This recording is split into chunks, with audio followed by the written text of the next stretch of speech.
High বন্ধুরা, আবার চলে এসেছি। আজকে প্রথমেই ক্ল্যাপ করে নিলাম। কেন বলুন তো? গতকাল ছিল সেই দিনটা, 4399 দিন অতিক্রান্ত করলেন আমাদের যশস্বী প্রধানমন্ত্রী শ্রী নরেন্দ্র মোদী। আমাদের ভারতবর্ষে নতুন রেকর্ড হলো, সবচেয়ে দীর্ঘস্থায়ী প্রধানমন্ত্রী হলেন উনি। আমাদের পূর্বতন প্রধানমন্ত্রী জওহরলাল নেহেরুকেও ছাপিয়ে গেছেন উনি। এবং শুধু তাই নয়, এবং উনি ওনার কর্মের দ্বারা ওনার আরও যারা পারিপার্শ্বিক যারা সংসদীয় যত মেম্বার আছেন, বিশেষ করে অজিত দোভাল, এস জয়শঙ্কর স্যার, তাদেরকে নিয়ে উনি কিন্তু আজকে আমাদের বিশ্ব দরবারে আমাদের ভারতকে বিশাল মুকুট এনে দিয়েছেন।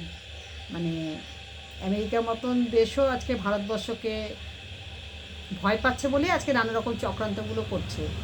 হ্যাঁ, অর্থনীতির দিক দিয়েও এগিয়ে গেছে ভারতবর্ষ, অনেক ঋণমুক্ত দেশ হয়েছে। সবথেকে বেশি হচ্ছে ঋণমুক্ত দেশ হয়েছে ভারতবর্ষ।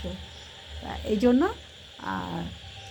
হ্যাটস অফ স্যার আপনাকে, আমাদের ভারতের প্রধানমন্ত্রীকে। আমি আমার ভেতরের অন্তরাত্মা থেকে, আমার অন্তর্দৃষ্টি থেকে আমি আপনাকে স্যালুট জানাচ্ছি।